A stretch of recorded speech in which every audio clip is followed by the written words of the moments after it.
Ladies and gentlemen, good day and welcome to Expleo Solutions Limited Q2 FY23 earnings conference call. As a reminder, all participant lines will be in the listen-only mode, and there will be an opportunity for you to ask questions after the presentation concludes. Should you need assistance during the conference call, please signal an operator by pressing star then zero on your touchtone phone. Please note that this conference is being recorded. I now hand the conference over to Ms. Asha Gupta from E&Y Investor Relations. Thank you, and over to you, ma'am. Thank you, Rutuja.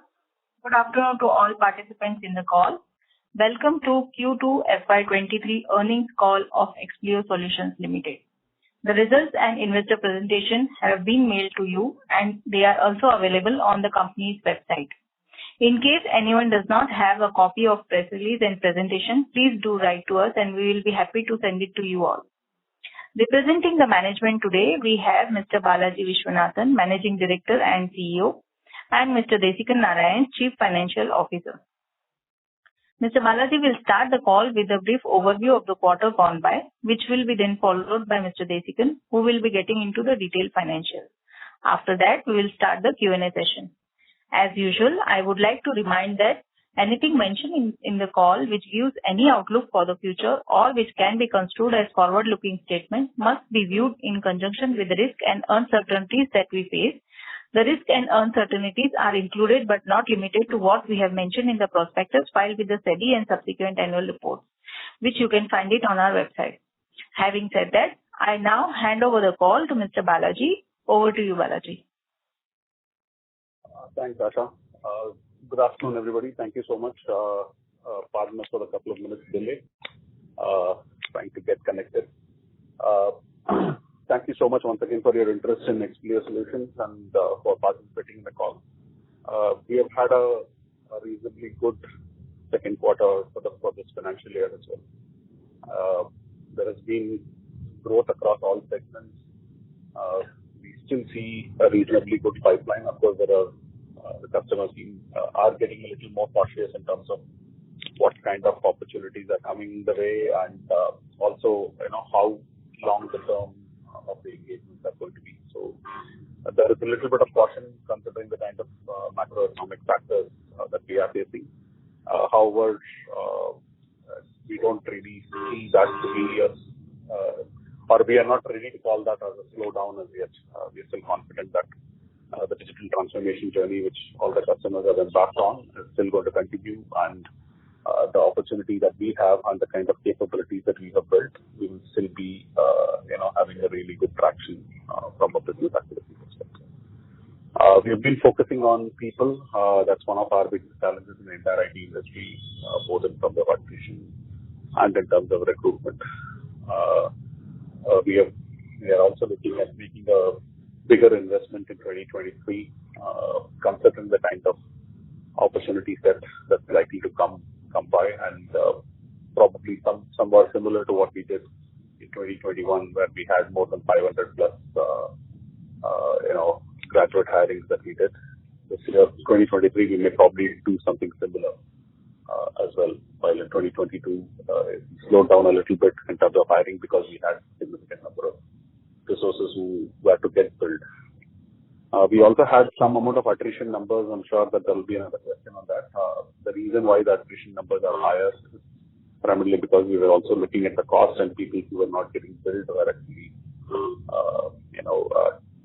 that was more of an involuntary attrition where the capabilities are not matching what our requirements were.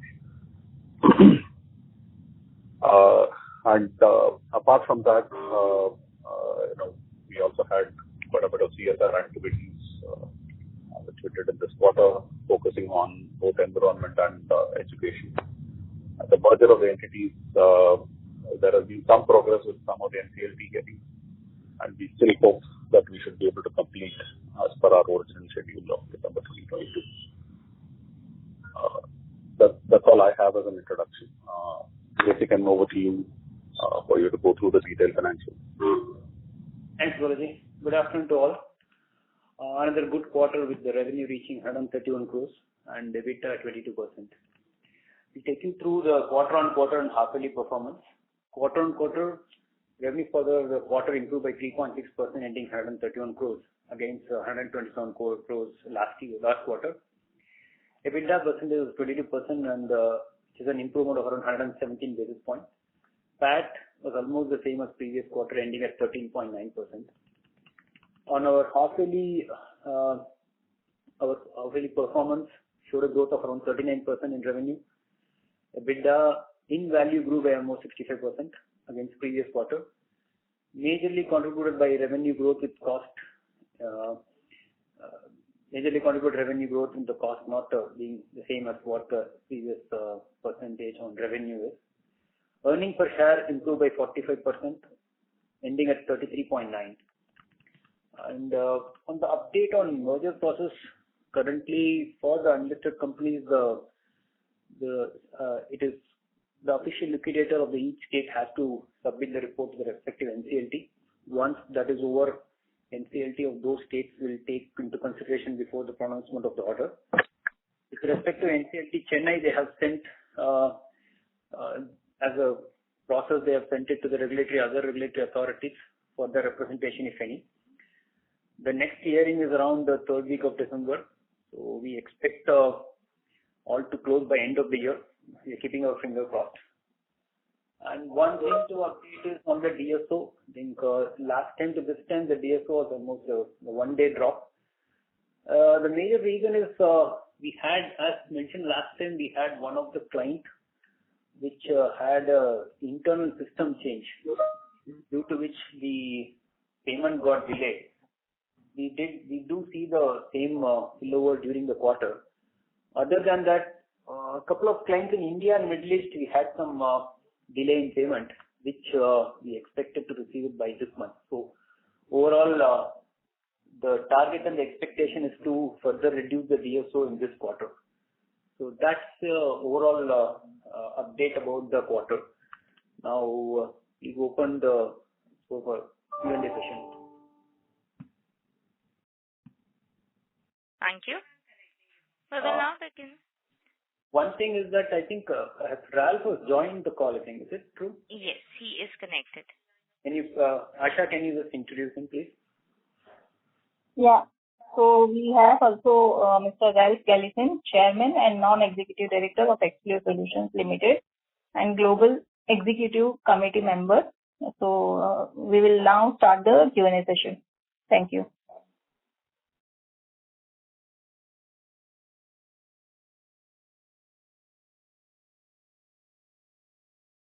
Ruchita, please take the questions. Thank you very much. We will now begin the question and answer session. Anyone who wishes to ask a question may press star and 1 on the touchtone telephone. If you wish to remove yourself from the question queue, you may press star and 2. Participants are requested to use handsets while asking a question. Ladies and gentlemen, we will wait for a moment while the question queue assembles.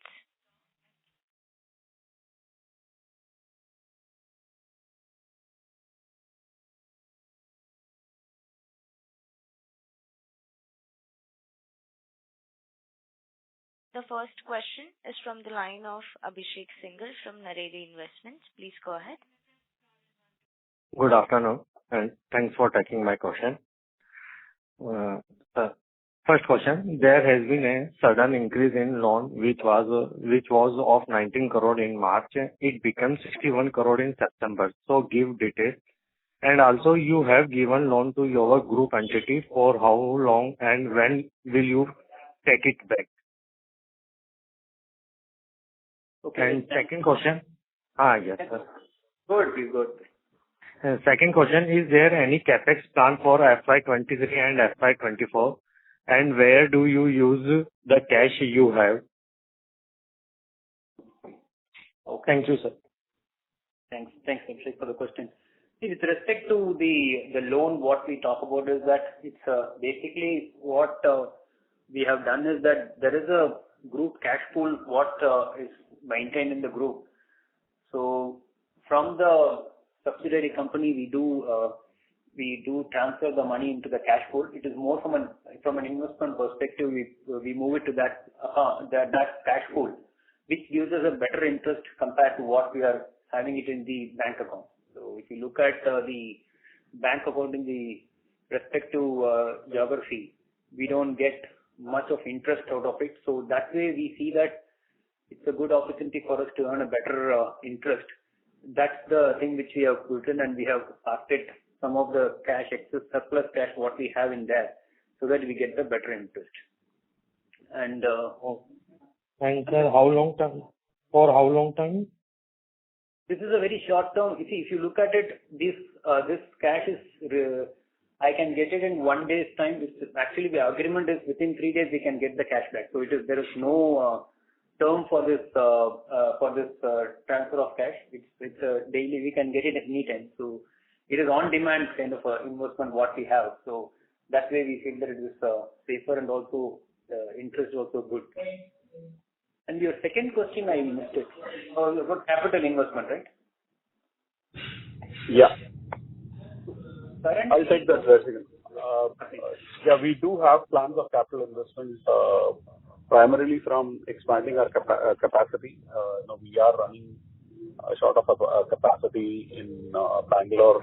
We may also find requirements in 2023 for requirements in Chennai as well.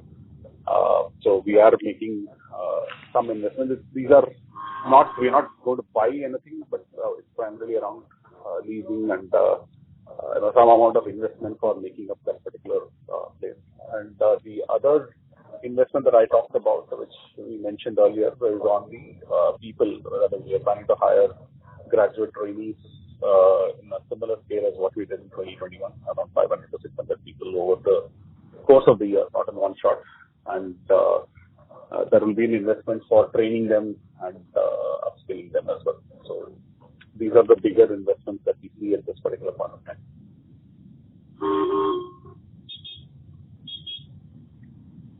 Thank you. The next question is from the line of Somil Jain from Electrum PMS. Go ahead. Yeah, hello sir. I hope you can hear me. Yes, of course. Yeah, so I just want to understand how is the US business doing, and what is the plan there? How can we scale up, and some targets effect?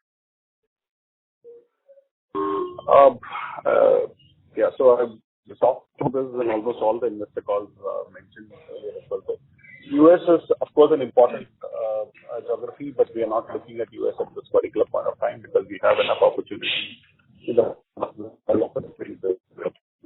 US will require a significant amount of investment, and we will plan our engagement in the US in line with when the group also looks at a larger acquisition and market plan into the US.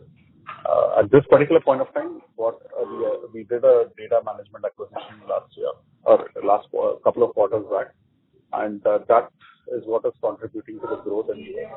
From the earlier single digits that we had in last year, now we are close to around 13% of our business is coming from US, and we expect that to be in the same range of 13 to 15%.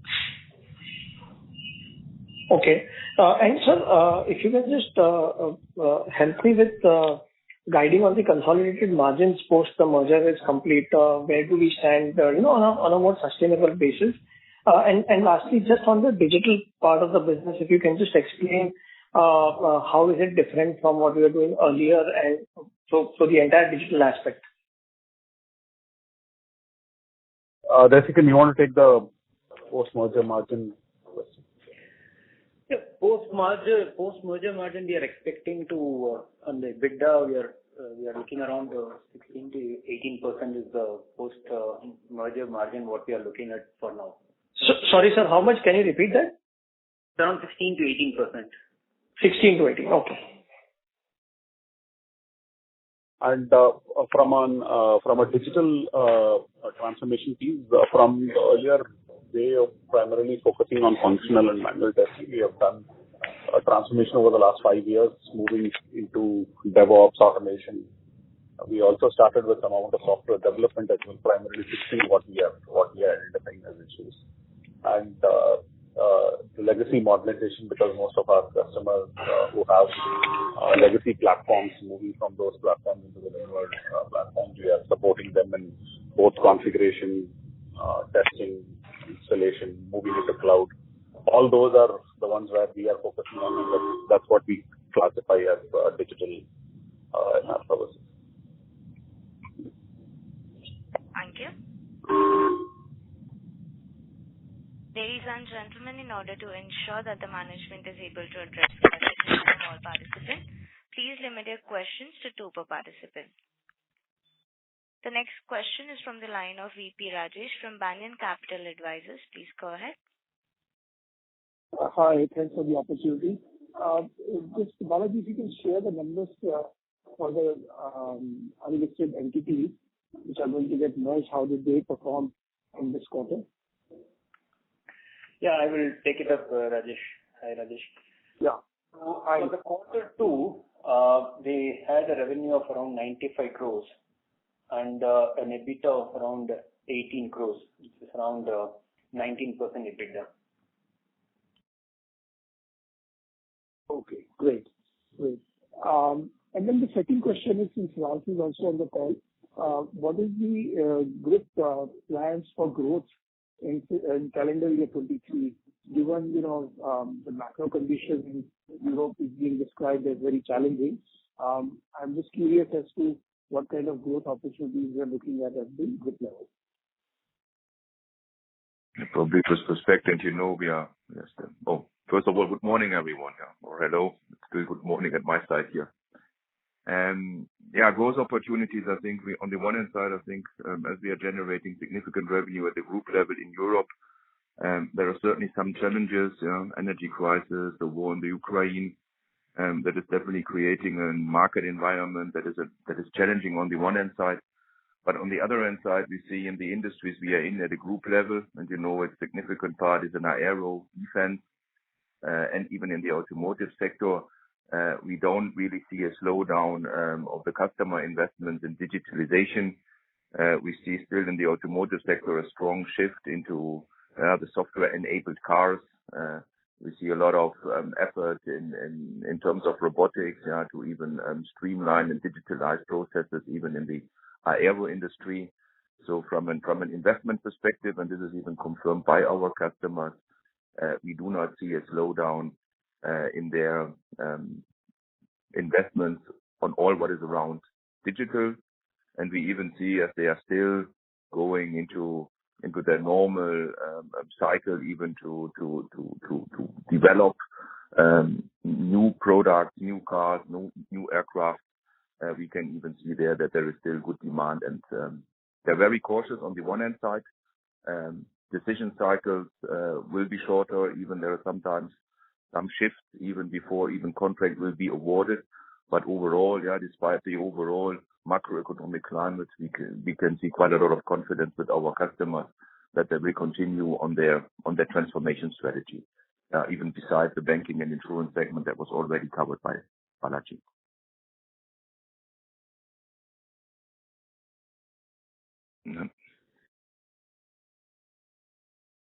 Does that answer your question, Mr. Rajesh? Yes, thank you.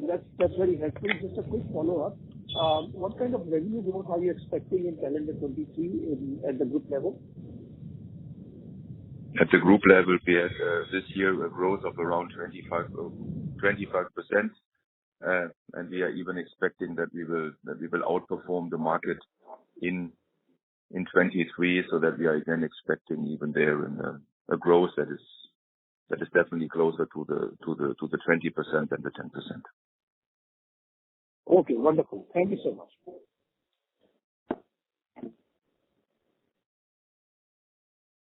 Thank you. The next question is from the line of Dipen Shankar from Trustline PMS. Please go ahead. Good afternoon, everyone, and thanks a lot for the opportunity. So firstly, wanted to understand how has been the order book pipeline for us, especially in Asian and European markets.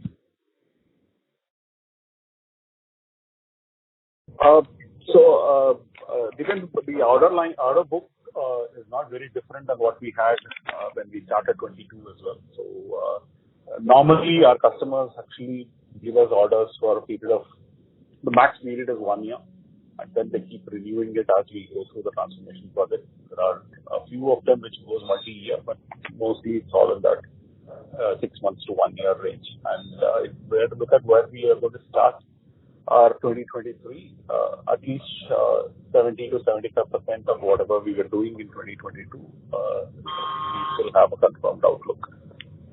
We still need to add, the growth that we are targeting to do in 2023 as well, but at least 70% of whatever we would be doing in 2022, we should be having an order book for that in 2023. And we need to keep adding the same thing because most of it would be renewals, and then we need to add on top of it the growth that we plan to do in 2023. Okay. So what are the reason specifically for digital revenue Q has dropped by around 3%? So are we seeing some slowdown in that segment specifically? No, we are not seeing any slowdown at all. It's just that the base is growing. So, it's not the same base as what it was earlier. So, last year we could double from where we were. Obviously, the base has also grown. So, in terms of actual numbers, the absolute numbers, the numbers are growing and significantly growing as well, much more than what our normal growth percentages are. But in terms of percentage from the last year or last quarter, is lower because the last quarter's base has become bigger. So in terms of absolute numbers, we are growing and we don't see any. That's where we see most of the actions as well. Okay. So earlier we used to guide for Q-on-Q growth of 7 to 10%. So currently we are running lower at that level. So are we still maintaining that 7 to 10% Q-on-Q growth for the remaining quarter? No, the Q-on-Q 7% was for what we did earlier, what we did last year. So now we are actually at so the same, the base effects depend. So, if you want to look at the absolute numbers, the numbers will be significant enough, but obviously the previous quarter's numbers are higher. So adding 7 to 10% quarter on quarter would basically mean that we grow at almost 60% in a year. So that's not the ambition, at least at this particular point of time, to grow organically. Our ambitions are in the range of 25 to 35%. So for that, the current growth rate, that's what we are projecting, around 4%, and that too, some of it is because of also the euro depreciating against the rupee or against the dollar as well. So that also is playing an effect because we have a larger euro exposure as well.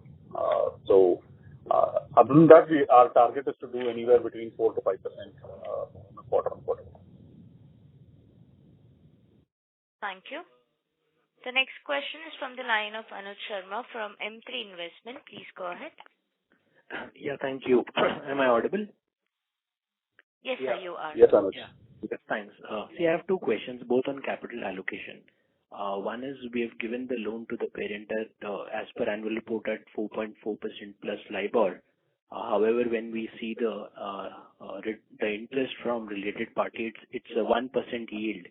So just trying to understand where is the gap of actual yield versus the intended yield?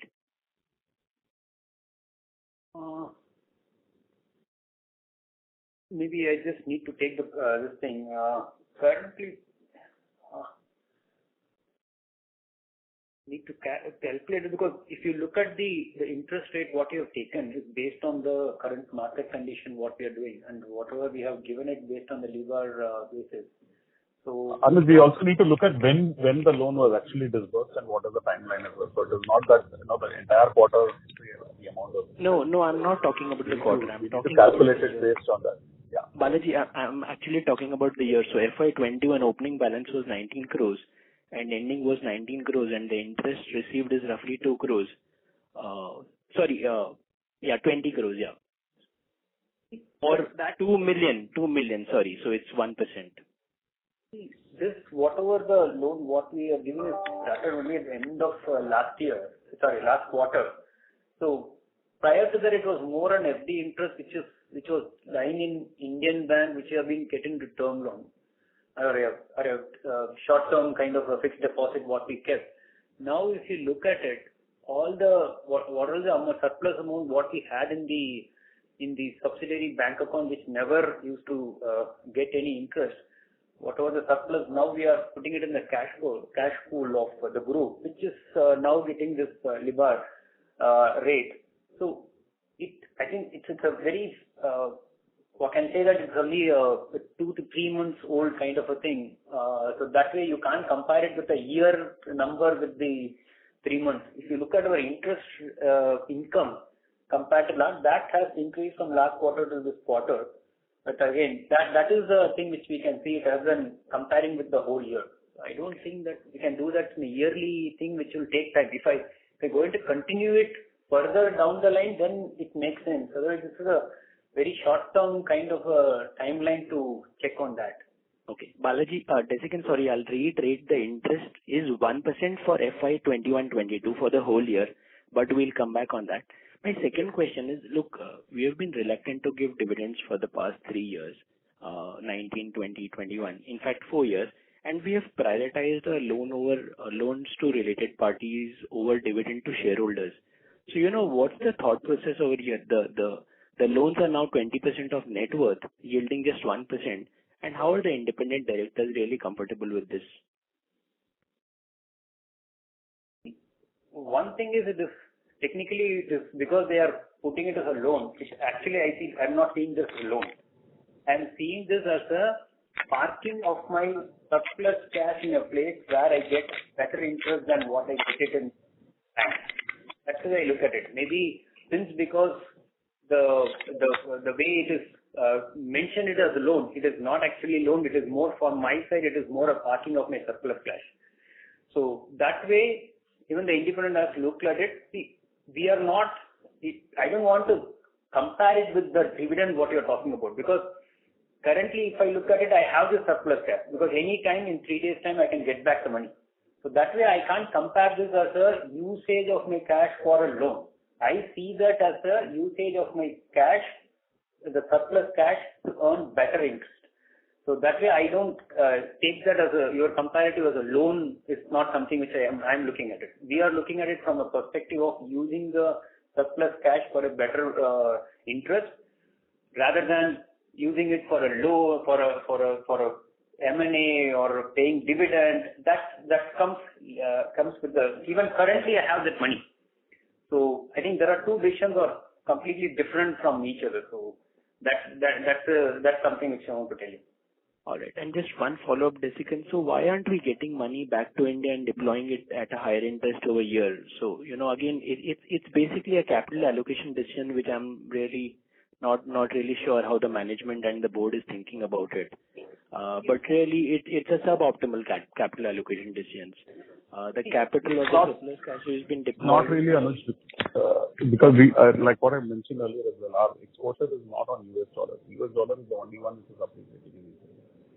Whether it is pounds or whether it is euros, if I were to actually bring that money back from any of these countries into India in the last 6 months, we would have only ended up losing rather than gaining. And if we keep it there for a better time, it will only help. And if we were to do an M&A at a later point of time, similar to what we did 6 months back, and if we have to make the payment in euros or any other currency, it's a better option for us rather than bringing the money back to India. That option always exists, but these are decisions that were taken after considering those factors as well. So Balaji, do I conclude the capital which is overseas will find it difficult to find its way back in domestic accounts? It will come back if those currencies appreciate, and if we find a better return, we'll bring it back. Like what Desikan mentioned, these are all on demand. If we need the money, all we need to do is give a 24 hours notice, and within 72 hours we will have the cash available for us. All right, Balaji. Thank you. Thank you. The next question is from the line of Rohit Balakrishnan from iThought PMS. Please go ahead. Yeah, hello. Am I audible? Yes, you are. Yes, Rohit. Hi, Balaji. Hi, Desikan.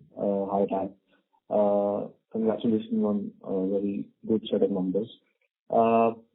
So I have few questions. So one, just one on bookkeeping. So, I think you mentioned the revenue and EBITDA. Can you also mention the PAT for the unlisted entity? I think you mentioned it last time around. If you can just, for the sake of completeness, you can just mention that as well. Sorry, I could not get your question. I was asking basically the profit after tax for the unlisted entities. You've given the PAT, EBITDA and revenue. You can just also give the PAT for the unlisted entities, profit after tax. Profit after tax for the unlisted entity. So 1 minute. So the profit after tax for the unlisted entity is around 11 crores. Okay. Understood. And at a combined level, just to be clear on that, this is an unaudited figure. Just wanted to Sure. Unaudited. Yeah. Yeah, go ahead. And just also wanted to understand, I mean, I think we've been talking about coming out with a dividend policy for a while, but we've not been able to. I mean, just wanted to understand what is our thought process.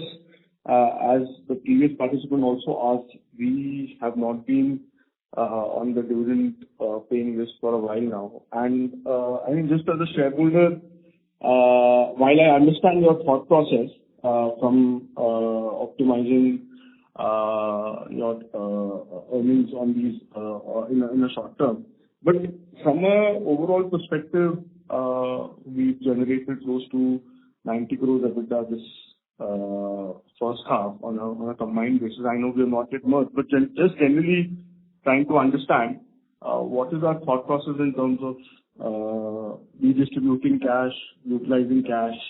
We can just share some thoughts around that.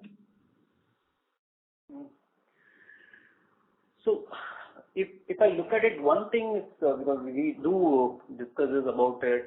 One aspect is also to be considered is that to get the merger done, that is the one major thing which is happening now.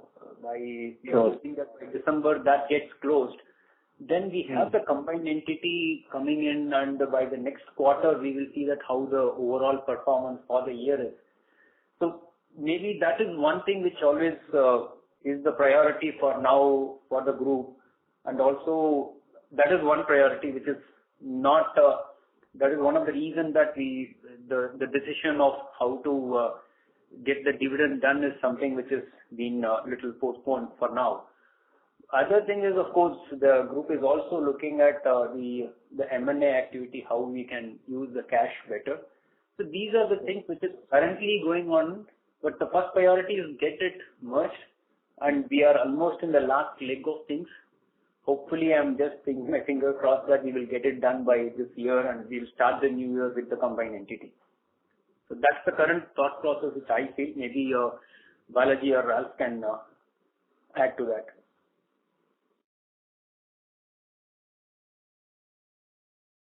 Got it. So I think that's helpful. The other question that I had was that, Balaji, I think you're still, I mean, I think in the previous call you mentioned 6-7% quarterly growth. Now you're seeing 4-5, which is still decent. I mean, this slight moderation is on account of the macro concerns you see, or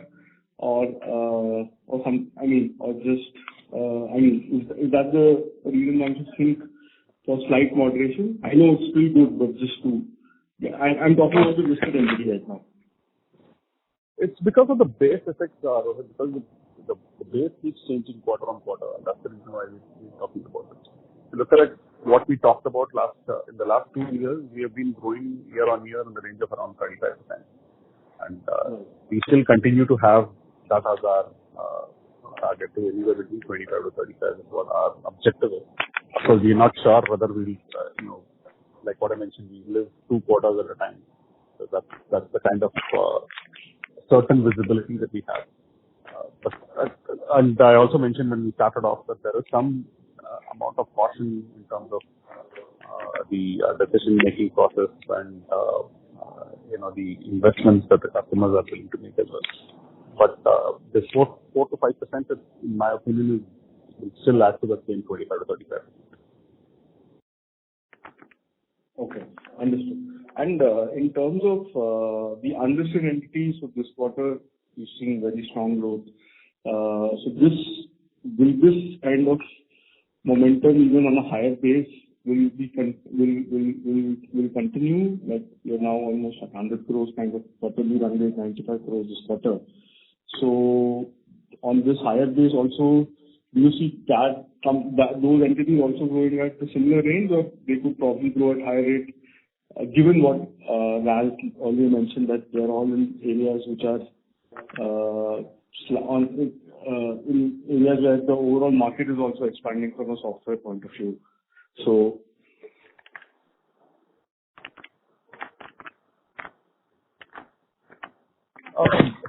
Where we see growth is that the growth is, we are seeing growth everywhere, but the only thing is that the term or the engagements that we are actually shorter term in terms of 6 months to 1 year. So we have to look at where we will land, and we don't really see any reason for us to have any doubts on the growth.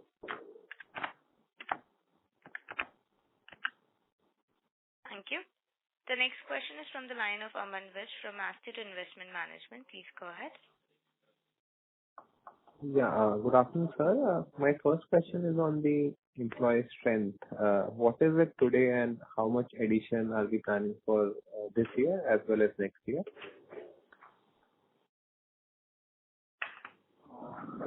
Combined entity.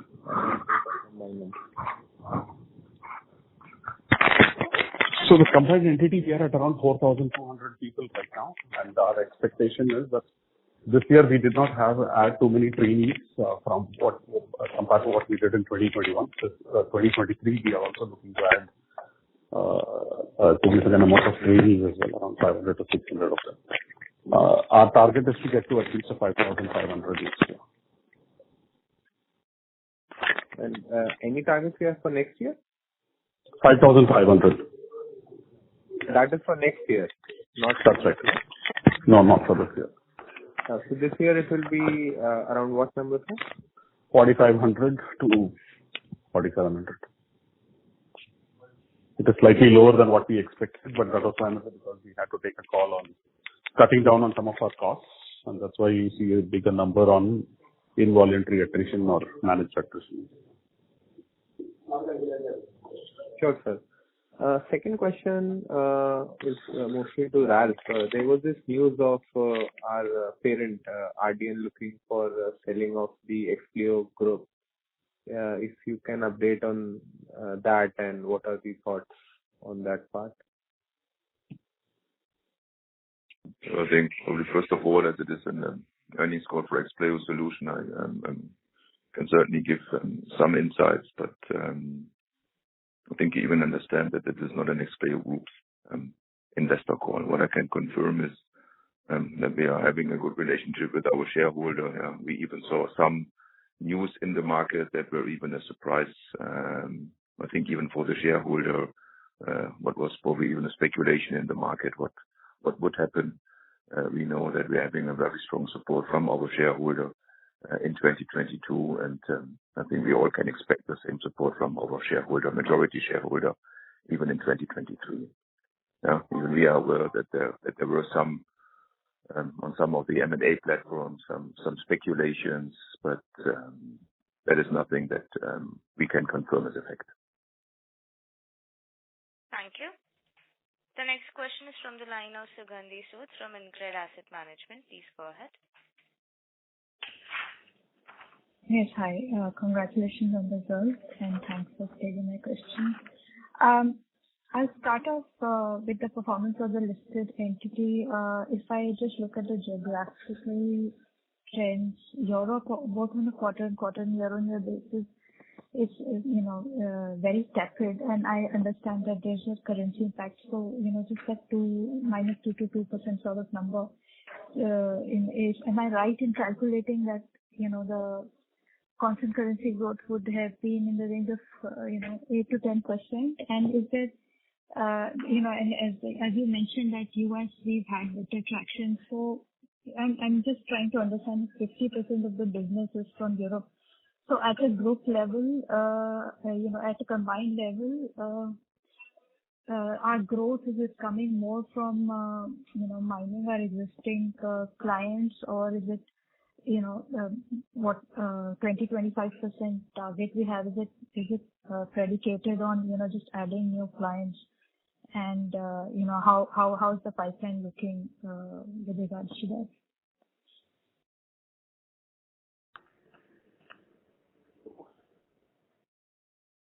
On the constant currency, I think if it is quarter on quarter, the growth is around 1%. But if I look at year on year for the same quarter, the growth is around 47%. That is 35% what constant currency growth in Europe is 1% quarter on quarter. Yeah, quarter on quarter is 1%. Year on year is 47%. In Europe. No, sorry. You're talking about Europe. I'm talking about overall number. So you are saying that it is Europe, so that can be taken into account. You had a net benefit of currency movements on your reported numbers. Actually, it's another way, right? If you look at the euro conversion, the euro has the INR has strengthened against euro, so that actually has reduced our growth. So I'm just trying to reconcile the reported 2.8% growth to the 1% constant currency growth here. On the quarter-on-quarter basis, there are not much of a movement, if you see that. Okay, I'm looking at a year-on-year, same quarter, that makes a huge difference. So if you look at the INR growth is around 35%. I look at it at a euro to euro, it is around 40-some%. So that is the one which I was comparing to. So, if you were to look at it, just to clarify, I think your question is that are we seeing a slowdown in Europe, and are we, looking at a tepid growth in Europe? No, that is not the case, because we, as a company, are growing at the range of around 20+% year on year, quarter on quarter around 4%.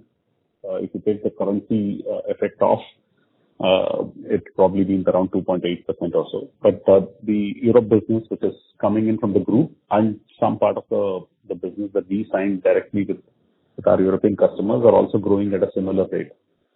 So we are seeing the same 4 to 5% quarter on quarter and close to 20 to 25% year on year growth from the European market as well.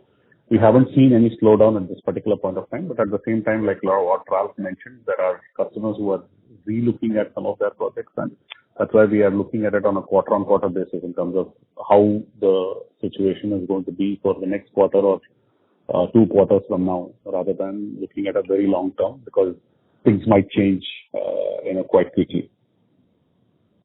Sure, fair enough. And just with regards to your enlisted entities, and also, first of all, the headcount numbers. I do understand that, there's an element of caution that you're building in terms of headcount addition. But honestly, at March call, you had mentioned a number of close to 4,300. And the target at that time was for the financial year was higher. So we wanted to get to 5,000 this year, which we are not doing right now.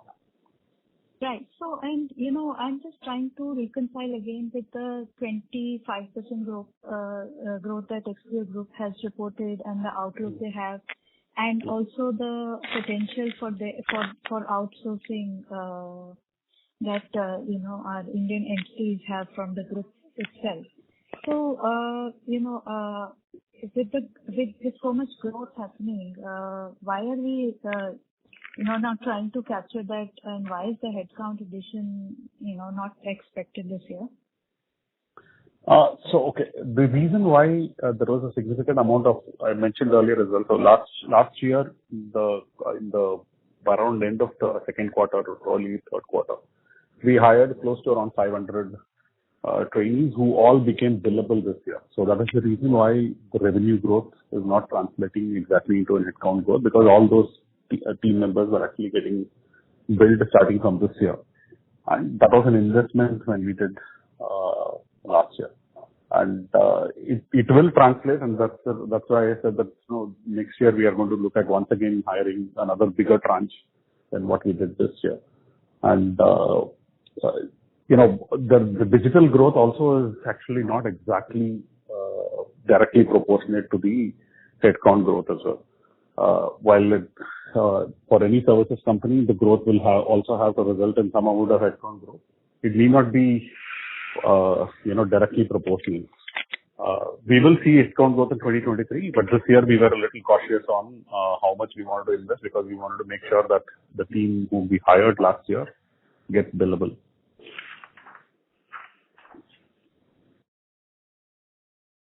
Did I answer your question? Thank you. The next question is from the line of Hiten Jain from Invesco. Please go ahead. Yeah, hi. The first, it was a little bit confusing when you say constant currency growth of only 1% QOQ. So that is definitely lower than your expectation of 4%, right?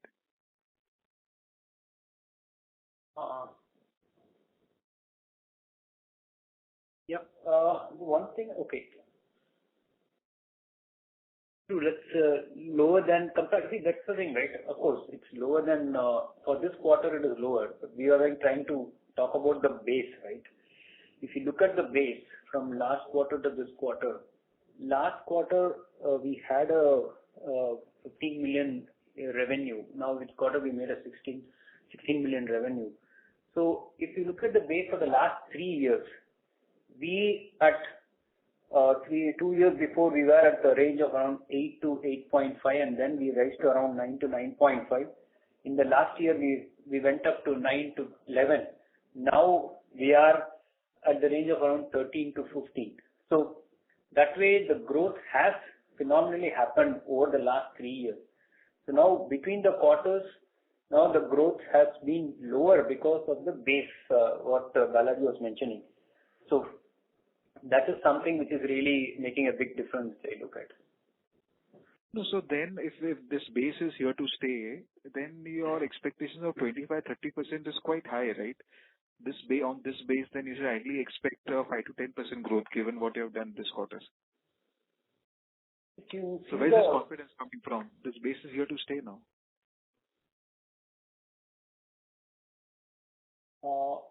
If you see from the quarter 1 to quarter 3, if I look at that, it is around from a 13 million we have increased around 16 million. So that gives us almost 20% growth in each from the first quarter to the third quarter. So overall for the year, if you see, the increase will be almost almost 30 to 40% will be the growth year on year, right? From the last year number to the current year number. No, yes. So, but I'm saying, so there is definitely, so it's a sequential which will build up for your full year number. So these are the initial slowdown that is being seen because of base, because of whatever challenges you are seeing in the environment. And so that has to be, so I'm just trying to reconcile because at one point we are saying that this 4% is sustainable, but the delivery is not there. And so which is where I was trying to reconcile the two things.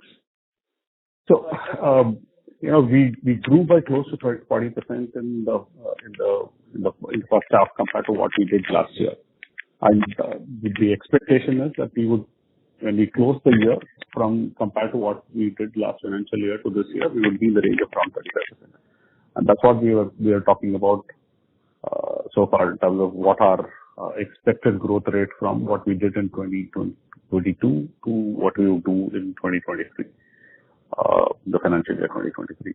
I'm probably not able to exactly make up what the question is in terms of is the question as to how you are confident that we will grow by 25-35%, or are you saying that the sequential growth is not adding up to the particular number? I'm not able to exactly understand what the question is. No, so the question is that when you have your expectations of around 25-35% growth, then obviously sequentially, and you also said that sequentially we expect a 4% kind of a growth. But this 4 to 5, yeah. Yes, correct, 4 to 5. And this quarter was just a 1% growth. So which is where I was trying to reconcile the two. Or there is something which has happened this quarter which you think is not going to be there in the next quarter? The only expectation is the currency to be doing better, but there isn't really anything that we are doing. Q4 normally gets a little, or rather, gets a little slower because of the number of working days and other stuff typical to any other services industry, but we don't really see anything unusual. Okay, maybe I'll take that offline. So the another question was that your unlisted entities, obviously there you're seeing a high growth. There also, if you can just give us some constant currency, and one suggestion would be to give us constant currency metric, because that's what all the IT companies do. That makes it easier because currency will not be in your hand, it's externally driven. So constant currency is something which the business is delivering. So if you can give that number constantly, it would be useful. And same if you can give for unlisted entities this quarter. And at the same time, what is the group contribution both at the listed entity and the unlisted entity? The last number that I have, which you had given, was close to 21% for the listed entity and 45% for unlisted entity. What it is today? As far as the performance is concerned, I don't have a constant currency working on the unlisted company. The total revenue for the quarter is around 95 crores and the EBITDA is around 18 crores. Maybe I will come back to you on the constant currency. And the revenue share from the group for the listed and the unlisted? Listed entity, the percentage revenue of group is around 18% for the quarter, or even for the year. If you look at it, 18% of the revenue is the group revenue, which actually we directly sign with the group. And unlisted entities?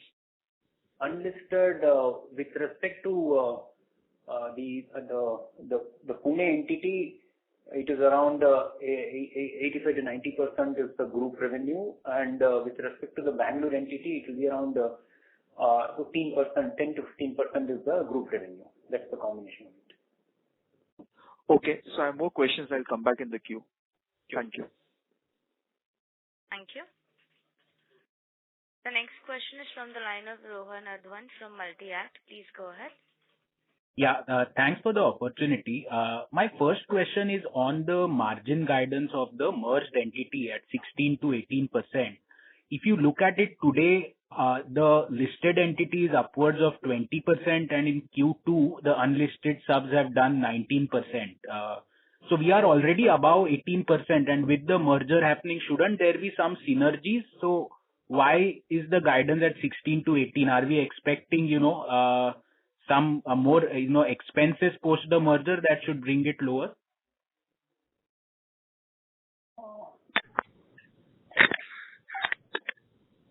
See, this is only a guidance, so I don't want to, very deep on saying that, and we have always mentioned saying that we don't make forward-looking statements. There's only the guidance based on what we think will be the first 1 year of how we are going to integrate, what kind of, invest and what kind of engagements we need to have for the first 1 year. But of course, logically what you're asking is right, but, we would still like to stick to what we mentioned, saying that that's what our objective is, because we see, once we merge, it would not start generating synergies right from day one. Okay, got it. And second question is on the unlisted entities. Q2 they did 95 crores. What was it in Q1? Q1 was 85 crores. Oh, okay. And just the last question, to get it right, what we are saying is that at the company level, the listed company overall level, our constant currency growth this quarter was 1% against a reported currency or against a reported growth of 2.8% in INR terms. Is that correct understanding? Yeah. Okay. Thank you. Thank you. The next question is from the line of Faisal Hawa from SG Hawa and Company. Please go ahead. So, sir, this quarter has been the first quarter that our digital revenues have actually degrown. I'm referring to the presentation made by yourself. I think it's page number 7. So, we have been actually having super growth in digital revenues, whereas this time, for the first time, we have de-grown. So what is the reason behind it?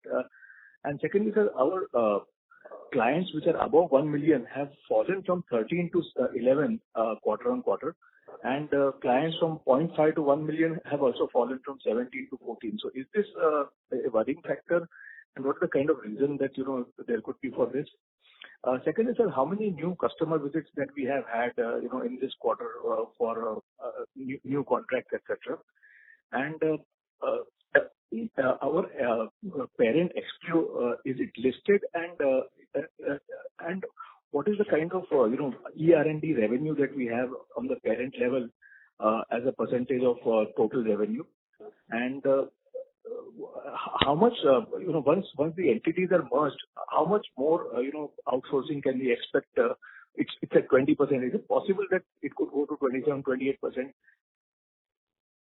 So on the customer profile, I think compared to the last quarter, the current quarter, we are almost flat, because if you look at it is 17 same for 5 to 1 million and 1 million above, 17 and 13. I don't see that as a change. And the second thing is the addition of client is around 10. I'm sorry, I've read it wrong. I've read it wrong. I'm sorry. Yeah, and the client addition is around 10 in the quarter, which has contributed overall. On the other questions, I think Balaji or Ralph. On digital revenue, it is not, I mentioned this, to another, for another question earlier in the call. Digital revenue has actually grown in terms of absolute numbers. If I were to compare it with the last quarter, then and because the total revenue has also grown, it shows us 39%, but we still have the same target of, crossing 40% this year and getting to close to 50% next year. So that's not changing in any way, and we are not seeing that to be degrowing in any way. And if you could say something about the customer visits, and also, what are the new kind of, M&A activities? Is it to do more with cybersecurity, which most global CEOs are citing as a big problem? And how is the company that we acquired? Is it leading to many more client expansion or new client additions for us? The one in the data management. So we have multiple customer visits. If I were to look at how many customer visits, I would probably say that we are hosting customer almost every 2 weeks. So I don't know the exact number across all our centers. And in terms of what our areas of focus are, it's primarily in the digital space, around automation, data, and also in terms of what will give us the legacy modernization capabilities as well. Ralph, do you want to add anything more? Probably from an M&A perspective, when you look at the priorities, it must have an impact even on our existing markets, and not only markets we are not in. We would not consider even now an M&A activity in South America or Latin America, as we don't have a footprint there. So it's always a priority on markets, regions we are already in. It has a priority on industries. We have diversified even with the life science sector at the beginning of the year. And so now the priority is definitely even to leverage even within the industries we are aero, automotive, certainly banking, insurance, life science. And then we even see from an M&A perspective, it comes with a strong capability around digital, what is software engineering, what is cloud, what is data. And not only security, this is a very special play. It is really more on how to leverage really and to support digital activities with our customers, where it even then has an impact on our global delivery capabilities. And I think we confirmed several times that our focus is and will be even India on this. So it is definitely more likely that even this will even then have a strong impact even then on our business in India. But it must even mean that it even brings some leverage in the region and in our existing industries, even beyond banking, financial service. As you know, we are even having other business activities in the country, especially after the merger. What is our total ER&D revenue as a percentage of our total global revenues? Engineering and research and development?